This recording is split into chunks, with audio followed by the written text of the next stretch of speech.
En el recorrido de Colombia Bacana por los 1.104 municipios del país, hemos sido conscientes de la necesidad de la construcción de vías que acerquen pueblos y ciudades. Y en Guaduas, Cundinamarca, nos explicaron la importancia que estas tuvieron en la colonia, especialmente para conectarse con la recién creada Santa Fe de Bogotá, ocurrida el 6 de agosto de 1538. Los caminos reales, que también se conocieron después como caminos de herradura, precisamente porque solo transitaban por ellos caballos y mulas, se construyen en la época colonial gracias a los aportes que hace la corona y los permisos y las concesiones que da en cierta manera la corona española. La primera ruta a la capital era el Camino de Vélez, pero además de largo, tenía constantes emboscadas o ataques de los indígenas aún no colonizados. Y tenían otro, que partía desde el puerto de lo que hoy conocemos como Honda, cruzaba y bordeaba todo el Río Negro y llegaba hasta la Villeta de San Miguel. Pero era igual, o sea, se demoraban bastante tiempo en hacer ese recorrido porque el camino era muy agreste y las emboscadas de los indígenas panches eran pan de cada día. Entonces era un camino bastante dificultoso. Era necesario encontrar otra ruta y es así como se empezó a construir este nuevo camino. Desde el año 1555, dos conquistadores, Alonso de Olaya y Hernando de Alcocer, le presentan una propuesta a la Real Audiencia para construir un camino utilizando como recorrido un antiguo camino indígena que venía desde el puerto de Bogotá hasta la Villeta de San Miguel. Ese camino es aprobado y la corona les da 3.000 pesos para su construcción, para el que emplearon indígenas y comunidades afro. Su construcción inicia en 1558, los conquistadores aceptan la construcción gracias a que no solamente van a recibir los 3.000 pesos para dar inicio, sino que la Real Audiencia les permitió que todas las riquezas que se encontraban a la orilla del camino fueran explotadas y administradas por ellos. Y también se les permitió la construcción de una especie de peaje que les iba a permitir a ellos cobrar el paso de las mulas, de las personas por este territorio. Los dos conquistadores e ingenieros pusieron en marcha la técnica romana para la construcción de caminos, conocimiento que traían de la Europa de entonces. Y consistía en utilizar piedras de río, como en el caso de nuestro camino, que se van acomodando una al lado de la otra de tal manera que con el paso del tiempo y el uso no se desajusten.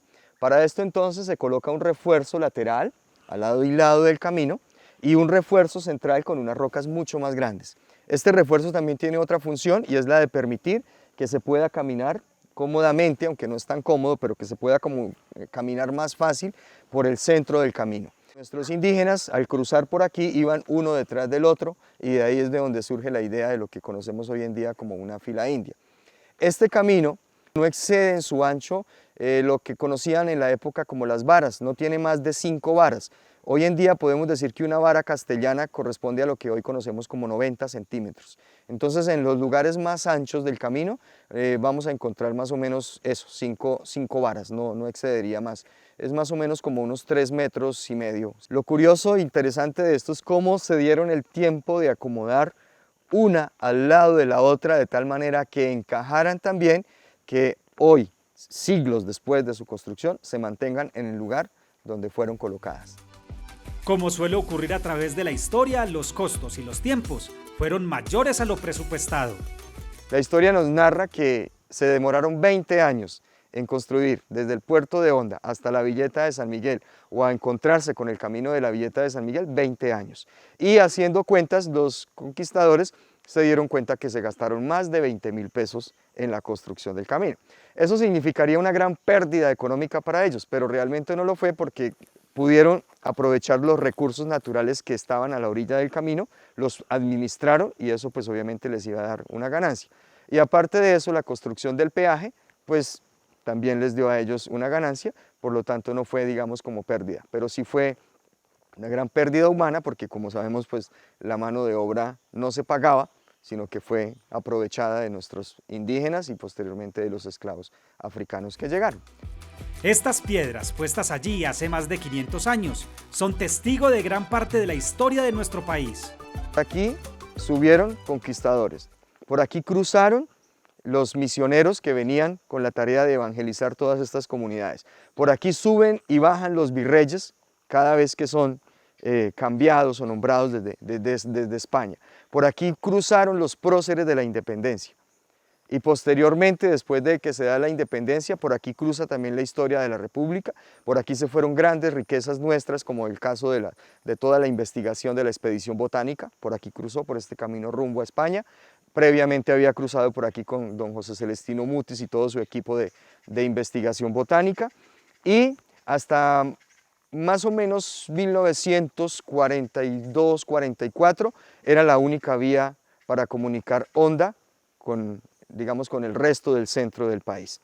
Ya cuando se construye la carretera, sobre 1943-44, la carretera nacional que hoy conocemos como la vía Bogotá-Medellín, pues el camino entra en desuso.